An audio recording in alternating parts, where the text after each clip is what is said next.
Here's a few things I learned from reading the screenplay for Past Lives. I'm always interested in how someone's going to find a way to insert things that we do naturally, right? Body language.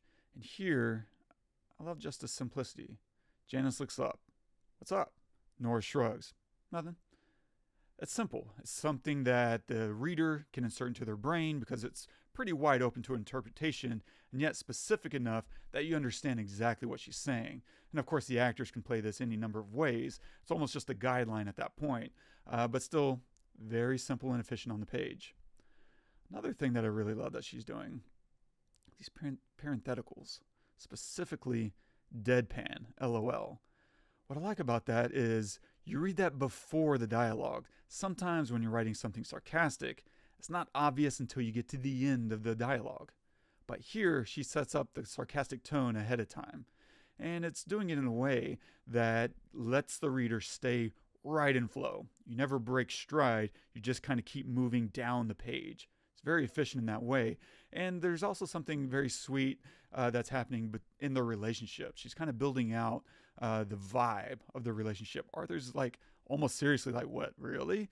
And she's able to play and tease. And there's a nice pull and push that's happening in their relationship that's reflected very, very simply with these parentheticals.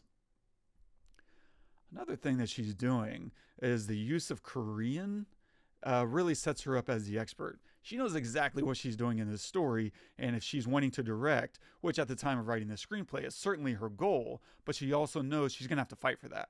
And one of the things that she's doing in the script is just using her expertise that's very singular. She understands American culture and she understands Korean culture, and the ability to just write in Korean, and it just lets whoever's reading this, A24, obviously being the in production company, but they know. She knows exactly what she's doing. This is coming, even as I'm reading this for the first time, this is coming from a very authentic place of someone who knows this culture.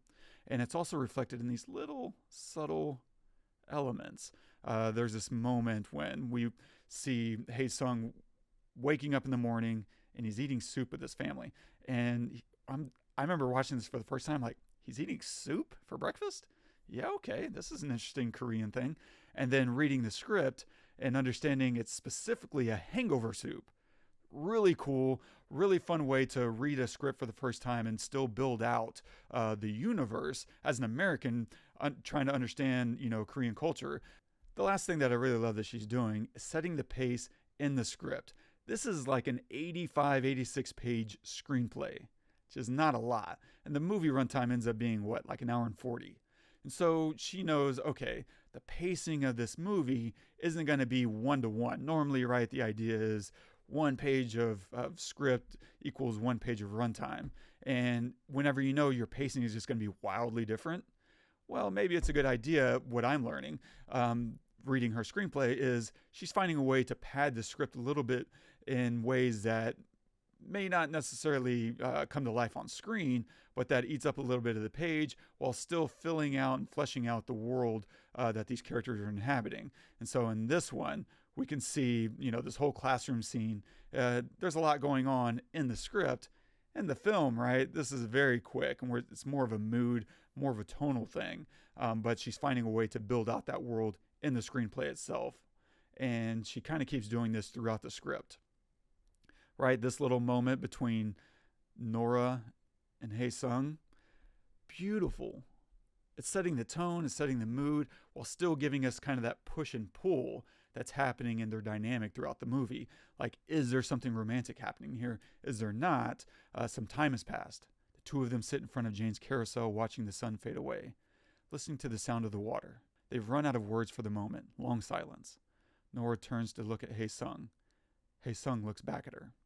This is beautiful, and you're getting a really good sense of what's happening in the screenplay. It's eating up some of the runtime that we're going to see in the actual edit without doing it in a way that's kind of obnoxious. It's very romantic. It's very prosaic, and that's okay if you know why you're doing it, to eat up some of that space in the script itself.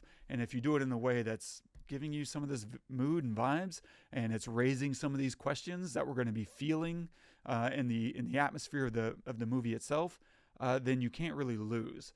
It's a very smart, beautiful way to do that. And another way that she does it, after meeting Hae Sung, Nora gets home, and what does she do? In the movie itself, right? She's just kind of there processing. She's at the doorway. She's kind of putting her stuff down, taking her shoes off, but she's not ready to talk to Arthur just yet, right? And the script would kind of see that. Hi, my love.